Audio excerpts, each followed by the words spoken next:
Hola! Today's mini Spanish lesson is on words you didn't even know you knew in Spanish. These words are cognates.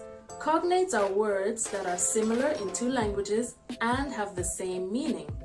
For example, words in English that end in the letters BLE, most of them are similar in Spanish. For example, memorable, memorable, favorable, favorable, terrible, terrible, possible, posible.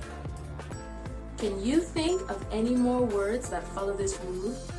Please tell me about them in the comments below.